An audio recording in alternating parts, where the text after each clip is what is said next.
Okay, in this video, this is session 8 of profits and gains of business or profession, and we are solving full-fledged problems. So, ee video alli kuda innondashtu problems na madana ante.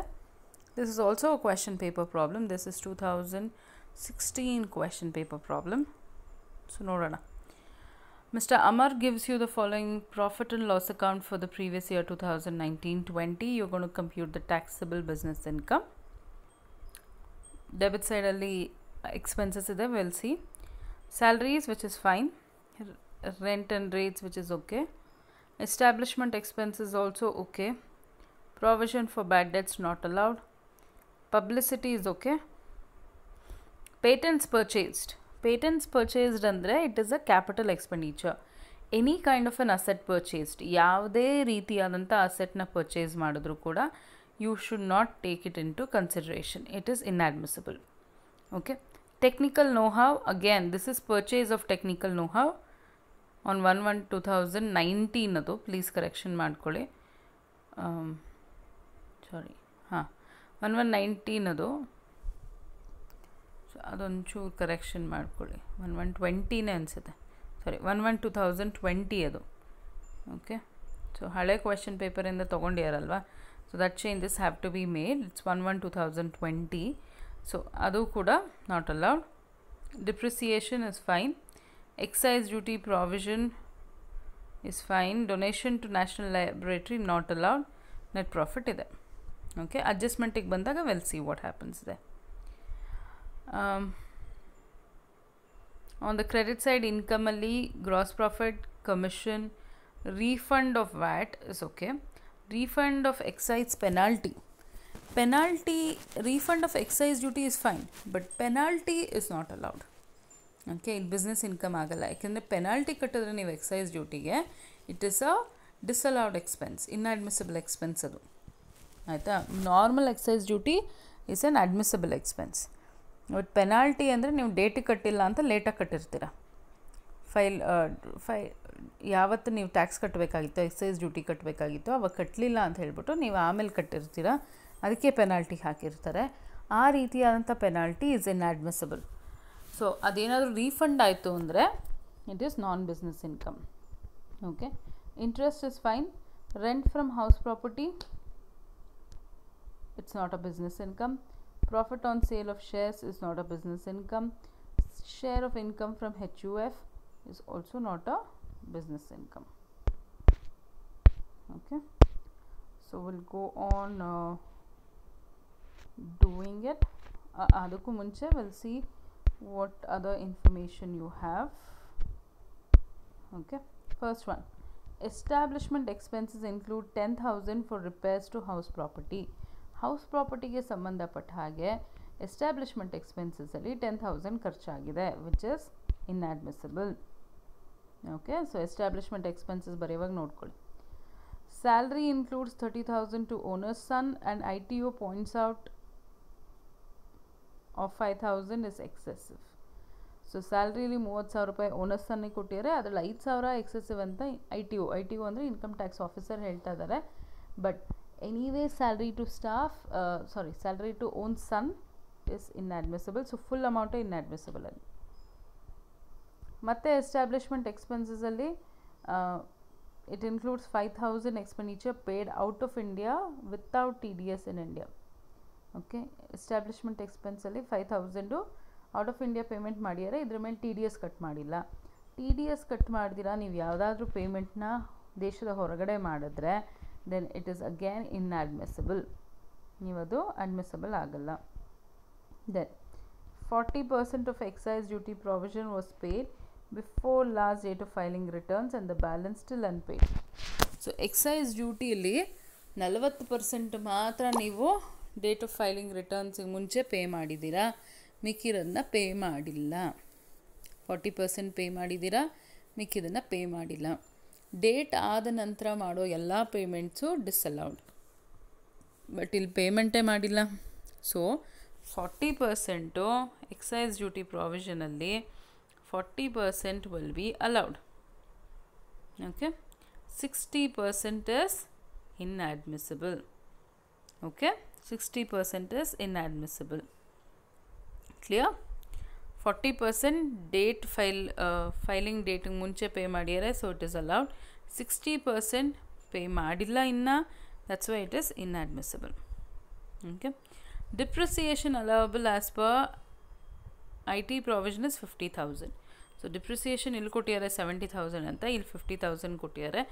70,000ನ add ಮಾಡಿ ಇದನ್ನು minus ಮಾಡಿ. Okay, 70,000ನ add ಮಾಡಿ ಇಲ್ಲಿ minus ಮಾಡಿ.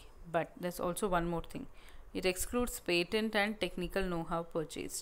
So ಈ patent ಮತ್ತು technical know how ಏನು purchase ಮಾಡಿದ್ರಲ್ಲ ಅದನ್ನು ಕನ್ಸಿಡರ್ ಮಾಡಿಲ್ಲ. ಸೊ ಅದಕ್ಕೂ ಕೂಡ ನೀವು ಡಿಪ್ರಿಸಿಯೇಷನ್ನ ಕ್ಯಾಲ್ಕುಲೇಟ್ ಮಾಡಿ ಅದನ್ನು ಮೈನಸ್ ಮಾಡಬೇಕು. ಓಕೆ, ಡಿಪ್ರಿಸಿಯೇಷನ್ ಕ್ಯಾಲ್ಕುಲೇಟ್ ಮಾಡಿ ಪೇಟೆಂಟ್ ಮತ್ತು ಟೆಕ್ನಿಕಲ್ ನೋ ಹಾವ್ ಮೇಲೆ ಅದನ್ನು ಕೂಡ ಮೈನಸ್ ಮಾಡಿ. Okay, so will start doing the problem now. It says, okay, the solution says computation of taxable income from business of Amar for the assessment year 2021. Okay, so first ಏನು ಮಾಡ್ತೀರಾ, net profit ತೊಗೊಳ್ಳಿ. Net profit as per profit and loss account is 4,45,000. So ಆ 4,45,000ನ ಇಲ್ಲಿ ಬರ್ಕೊಳ್ಳಿ. ಅದಾದ ನಂತರ inadmissible ಏನೇನಿದೆ ನೋಡೋಣ. ಸೊ ಫಸ್ಟ್ ಒನ್, ಸ್ಯಾಲ್ರೀಸಲ್ಲಿ we set 30,000 is pay to owner's sun.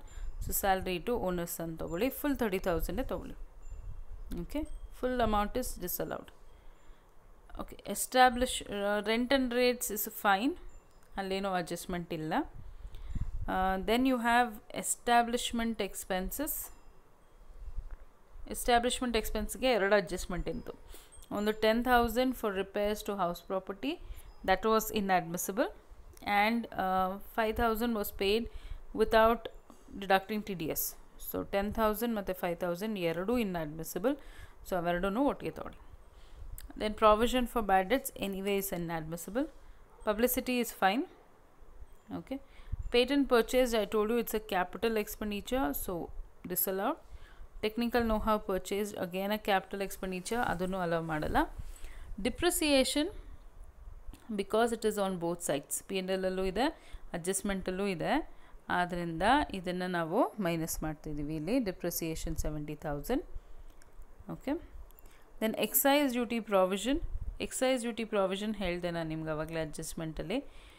40% pay ಮಾಡಿದರೆ ಡೇಟ್ ಫೈಲಿಂಗ್ ಡೇಟ್ ಮುಂಚೆ ಅಂತ, ಮಿಕ್ಕಿರೋ 60% ಬಿಕಾಸ್ ಇಟ್ ಇಸ್ ಅನ್ಪೇಯ್ಡ್, ಅದನ್ನು ಕೊಟ್ಟೇ ಇಲ್ಲದೆ ಇರೋದ್ರಿಂದ the whole amount will be disallowed. Okay, then donation to national laboratory, donation of any kind is inadmissible. ಇಲ್ಲಿ inadmissible, ಆಮೇಲೆ ಅವ್ರಿಗೆ ಡಿಡಕ್ಷನ್ ಸಿಗುತ್ತೆ, but as of now it is inadmissible. So ಅದನ್ನು ಕೂಡ ಇಲ್ಲಿ ಬರ್ಕೊಳ್ಳಿ. Okay, then business income not credited to P&L account ಏನೂ ಇಲ್ಲ. Over valuation of opening and under valuation of closing stock ಇಲ್ಲ. ಸೊ ಇದನ್ನು ಆ್ಯಡ್ ಮಾಡಿದ್ರೆ ನಿಮಗೆ 8,63,000 ಬರುತ್ತೆ. Okay, now will see what needs to be deducted. First thing, non-business income credited to P&L account. I told you this, house property, rent, refund of excise penalty ಇದೆ, rent from house property ಇದೆ, profit on sale of shares ಇದೆ, share of income from HUF ಇದೆ, ಅದನ್ನೆಲ್ಲ ಇಲ್ಲಿ ಬರ್ಕೊಳ್ಳಿ. Okay, rent of excise penalty, interest ಇತ್ತು, correct, ಇಂಟ್ರೆಸ್ಟ್ನೂ ಬರ್ಕೊಳ್ಳಿ. Interest does not come in your ordinary ಬಿಸ್ನೆಸ್ಸಲ್ಲೇ ಇಂಟ್ರೆಸ್ಟ್ ಬರಲ್ಲ.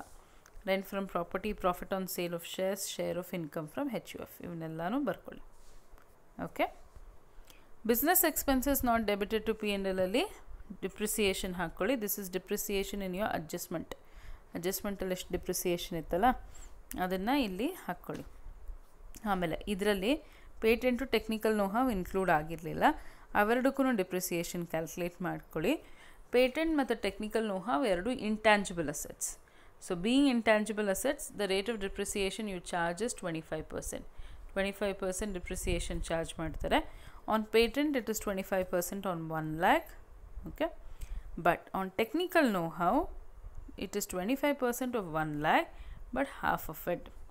ಯಾಕೆ ಹಾಫ್ ಅಂದರೆ it is purchased on 1/1/2020. Because it is purchased on 1/1/2020, it is used for less than 182 days. Okay, 182 ಡೇಸ್ಗಿನ್ನ ಕಡಿಮೆ use ಮಾಡಿರೋದ್ರಿಂದ you can charge only half of the depreciation. Okay, so ಇದನ್ನು calculate ಮಾಡಿ ಹಾಕ್ಕೊಂಡು ಇದನ್ನು ಇದರಿಂದ ಮೈನಸ್ ಮಾಡಿ. Okay, stock over valuation under valuation ಇಲ್ಲ, ಅದಕ್ಕೆ ಎರಡನ್ನು ಆ್ಯಡ್ ಮಾಡಿಬಿಟ್ಟು ಇದನ್ನು ಮೈನಸ್ ಮಾಡಿದರೆ you will get 4,50,500. This is your profits from business. Okay, so taxable income from business is 4,50,500. Okay, so we'll see the next problem then. Following is the profit and loss account of Miss Sahana, a resident for the year ended 31st March 2020. ಏನೇನಿದೆ? Opening stock ಇದೆ, purchases, gross profit, fine. Salaries ಇದೆ, okay. Rent and tax is also okay. Commission is also okay. Legal charges is also okay. Bad debts written off is okay.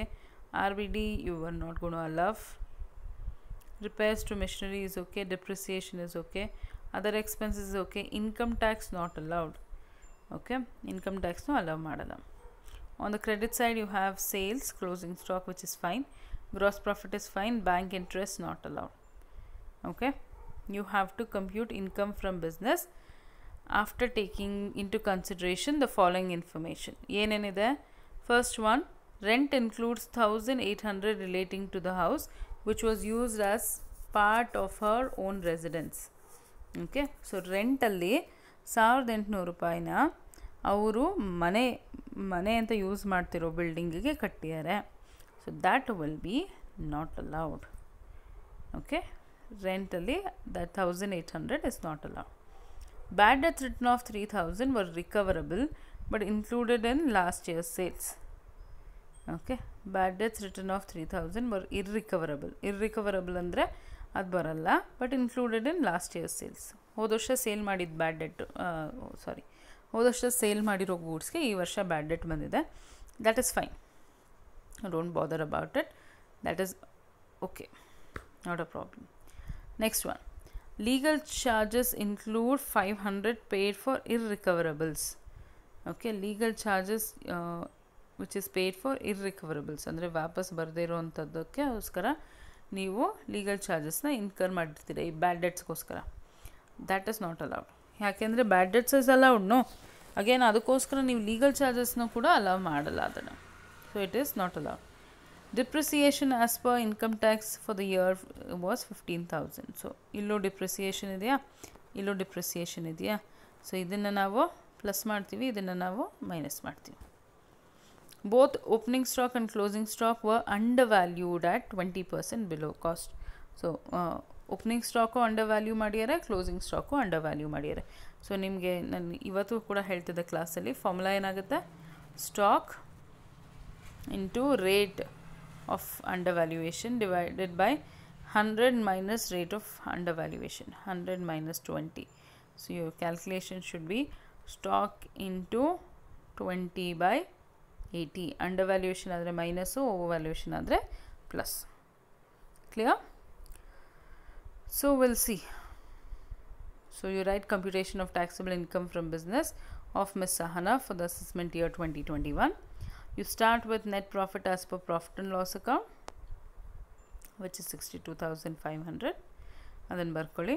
Then inadmissible ಏನೇನಿದೆ ಅದನ್ನು ನೋಡೋಣ. First one salaries was okay.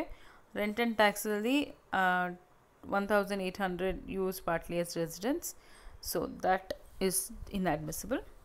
Then commission is fine. Legal charges ge there was 500 which was irrecoverable, adan barkoli. Then you had RBD barkoli. Depreciation and helde add ಮಾಡ್ಬಿಟ್ಟು ಆಮೇಲೆ minus ಮಾಡೋಣ ಅಂತ. So depreciation and income tax, so ಇದಿಷ್ಟನ್ನು ವಾಪಸ್ add ಮಾಡಬೇಕು. Business income not credited to P&L, ಆ ಥರ ಯಾವ ಇನ್ಕಮ್ಮು ಇಲ್ಲ. So will leave that. Then over valuation of opening stock and under valuation of closing stock. ಈ ಪ್ರಾಬ್ಲಮಲ್ಲಿ ಓವರ್ ವ್ಯಾಲ್ಯೂಯೇಷನ್ ಯಾವುದೂ ಇಲ್ಲ, ಎರಡೂ ಅಂಡರ್ ವ್ಯಾಲ್ಯೂಯೇಷನೇ ಇದೆ. So under valuation of closing stock ಮಾತ್ರ ಇಲ್ಲಿ ತೊಗೊಳ್ಳೋಣ. ಕ್ಲೋಸಿಂಗ್ ಸ್ಟಾಕ್ ಬಂದು 45,000. ಸೊ ನಾನು ಆಗಲೇ ಹೇಳೋದ್ನಲ್ಲ, it will be 45,000 into 20/80. Okay, so ಇದಿಷ್ಟನ್ನು ಆ್ಯಡ್ ಮಾಡಿದ್ರೆ ವಿಲ್ ಗೆಟ್ 1,05,050. ಸೊ ಇಷ್ಟು ಅಮೌಂಟು ಬರುತ್ತೆ. Now we'll see what all needs to be deducted. Non-business income credited to P&L account. Okay, non-business income credited to P&L account. So, non-business income alli the only thing we have is bank interest. So bank interest na illi barಕೊಳ್ಳಿ. ಅದಾದಮೇಲೆ business expenses not debited to P&L account, you have depreciation, take the depreciation. ಆಮೇಲೆ under valuation of opening stock ಏನಿತ್ತು ಅದನ್ನು ತಗೊಳ್ಳಿ. So if you take all that, you will get a total of 25,250. ಇದನ್ನು minus ಮಾಡಿದ್ರೆ you will have 79,800.